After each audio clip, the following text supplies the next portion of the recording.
அஸ்ஸலாமு அலைக்கும். இன்றைக்கி வெஜிடபிள் பிரியாணி போடலான்னு ஒர்க் பண்ணிக்கிட்டு இருக்கேன். தம்பி ஸ்கூல் விட்டு வந்துடுவார் மத்தியானம் சாப்பிட்றதுக்கு. அதனால்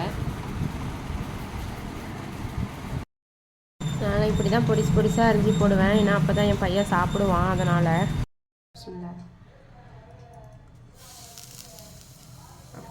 லைட்டாக நெய்யும் லைட்டாக எண்ணெயும் ஆட் பண்ணியிருக்கேன். பட்டை, கிராம்பு, ஏலக்காய், தக்காளி, பச்சை மிளகா அரைஞ்சி வச்சுருக்கேன். பச்சை மிளகாயும் வெங்காயத்தையும் ஆட் பண்ணிக்கிறேன்.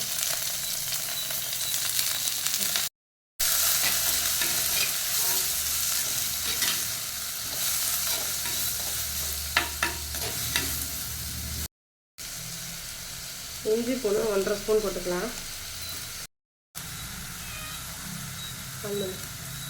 உப்பு போட்டால் சீக்கிரமாக வதங்கிடும். அதனால் உப்பு ஆட் பண்ணிட்டு அதுக்கப்புறம் லைட்டாக வதக்கி விடுங்க. தக்காளி ஆட் பண்ணிக்கோங்க. லைட்டாக வதக்கி விட்டுக்கலாம். மஞ்சள்தூள்,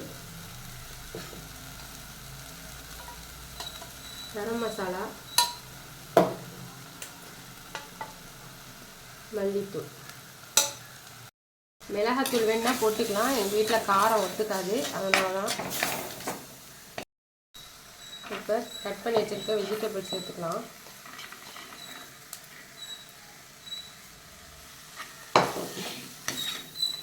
நான் காப்படி அரிசி எடுத்துருக்கேன். அதுக்கு இதால் 3 டம்ளர் தண்ணி ஊற்றிக்கிறேன். கொஞ்ச நேரம் மூடி வச்சிங்க. காய்கறி ஒரு கொதி வரட்டும்.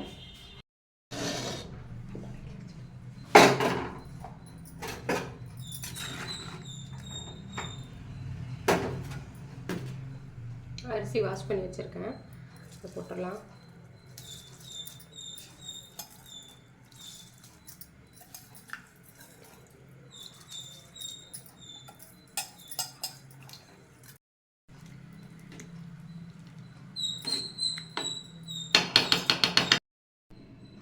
லைட்டாக ஒரு கொதி விட்டோன்னா தம்மில் போட்டுக்கலாம். கொஞ்ச நேரம் தம்மில் போட்டிருக்கேன். முட்டை அவிச்சு வச்சுருந்தேன். அதை கீறி விட்டு மிளகாத்தூள், மஞ்சள்தூள், உப்பு போட்டு பெரட்டி வச்சுக்கலாம். முட்டையை பொரித்து எடுத்துக்கலாம்.